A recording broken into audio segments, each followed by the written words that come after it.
नमस्कार, राष्ट्रभोज से मैं पवन केसवानी। छत्तीसगढ़ में शराब हमेशा से ही बड़ा राजनीतिक मुद्दा रहा है। 2018 के विधानसभा चुनाव में शराबबंदी के मुद्दे पर कांग्रेस ने अपने घोषणा पत्र को लागू किया था और भारतीय जनता पार्टी इसमें साफ तौर से घिर गई थी। उस समय की रमन सरकार को बहुत भारी पड़ गया। दरअसल ठेके में शराब दुकान को देने की बजाय तत्कालीन रमन सरकार ने खुद होकर शराब बेचने का निर्णय लिया था।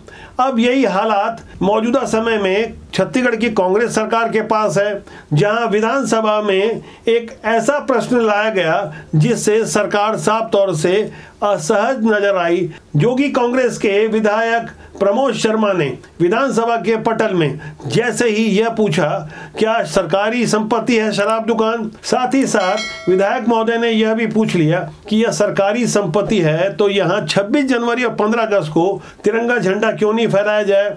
यह सरकारी संपत्ति है तो यहाँ लाइटिंग क्यों न की जाए। यह सरकारी संपत्ति है तो यहाँ से होने वाली लूट को सरकारी संपत्ति की लूट क्यों ना माना जाए।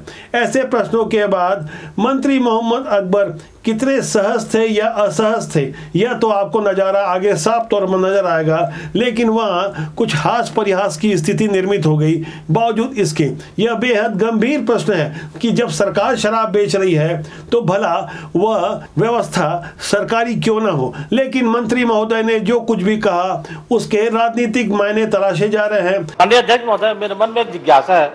नहीं हो सकता प्रश्न है माननीय अध्यक्ष महोदय, छत्तीसगढ़ में शराब दुकान सरकार संचालन कर रही है, तो जो शराब भट्टी में जो भी शराब है क्या वो सरकारी संपत्ति मानी जाएगी और उस संस्था क्या सरकारी संस्था माना जाएगा वो विक्रय केंद्र को? अच्छा प्रश्न है माननीय अध्यक्ष महोदय, मेरा कहना है अगर मालिक शराब की लूट होती है वहां पे तो सरकारी संपत्ति लूट का धारा लगाया जाता है, तो आप लोग झंडा काहे नहीं फहराते 15 अगस्त को? वहां सरकारी संस्था है तो अब झंडा ही फहराना चाहिए। संविधान के नियम के खिलाफ है ये। अगर सरकारी संस्था आप मानते हैं उनको तो 15 अगस्त 26 जनवरी को झंडा फहराना चाहिए वहां। देखिए, झंडा फहराने वाली तो बात ठीक नहीं है, मगर अगर वो सहकारी संपत्ति मानी जाती है झंडा फहरता है। एक मिनट, सहकारी संपत्ति मानी जाती है कि नहीं मानी जाती है इसका उत्तर तो आपको देना पड़ेगा। माननीय अध्यक्ष महोदय, आजादी के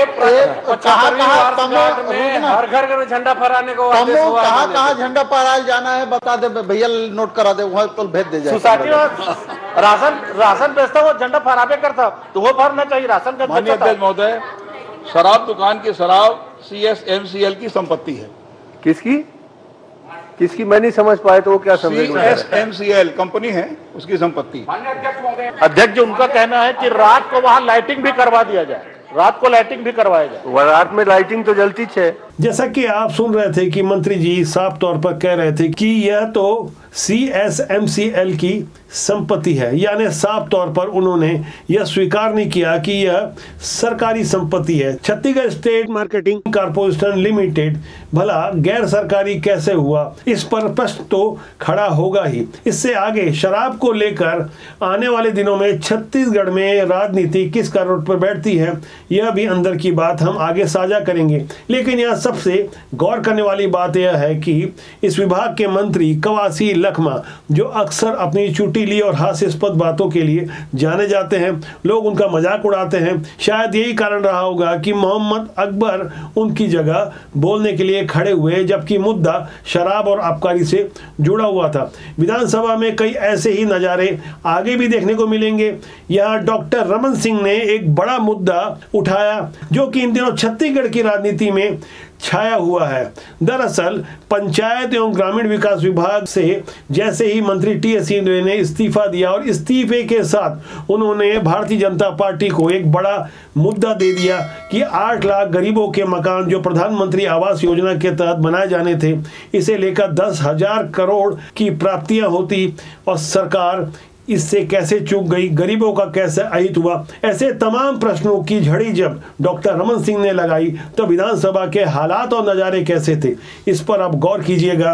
आवास के बारे में प्रश्न देते देते मंत्री जी ने जो स्वीकार किया है उसमें उन्हीं का पत्र जो अध्यक्ष महोदय, जिसमें उन्होंने कहा कि प्रधानमंत्री आवास के तहत प्रदेश के आवास विहीन लोगों को आवास बनाकर दिया जाना था, जिसके मैंने कई बार चर्चा की मुख्यमंत्री से, राशि आवंटन का अनुरोध किया, परंतु इस योजना में राशि उपलब्ध नहीं की जा सकी। फलस्वरूप प्रदेश के 8 लाख लोगों का आवास नहीं बनाया जा सके।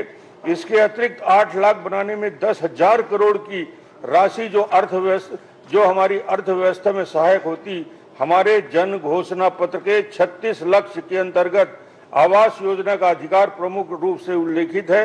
प्रदेश के वर्तमान सरकार के कार्यकाल में बेघर लोगों के लिए एक भी आवास नहीं बनाया जा सका और इस योजना के निरंक रही। मुझे दुख के साथ कहना पड़ता है कि मैं इस आवास की योजना को क्रियान्वयन करने में असफल रहा। छत्तीसगढ़ में अगले साल यानी 2023 को विधानसभा चुनाव हैं। ऐसे में भारतीय जनता पार्टी को जहां मुखर और सड़क पर नजर आना था, वहां आपसी खींचतान के कारण अभी भी स्थिति बहुत अच्छी नहीं कही जा सकती। अजय जामवाल को यहां भारतीय जनता पार्टी के शीर्ष नेतृत्व ने क्षेत्रीय संगठन मंत्री के रूप में उतारा है, मुख्यालय रायपुर का दिया है। वे जल्द ही एक्शन मोड में आने वाले हैं। उनसे लगातार संपर्क की हमारी कोशिश जारी है। ढेर सारे अपडेट राजनीति से जुड़े हुए, खासकर छत्तीसगढ़ के विषय में हम आपसे साझा करते रहते हैं। हम चाहेंगे कि इस जनमंच को आप अपनी ताकत देने के लिए सब्सक्राइब जरूर करें और कमेंट बॉक्स में जाकर राय देंगे, तब हम और कुछ बेहतर प्रस्तुति दे पाएंगे। नमस्कार।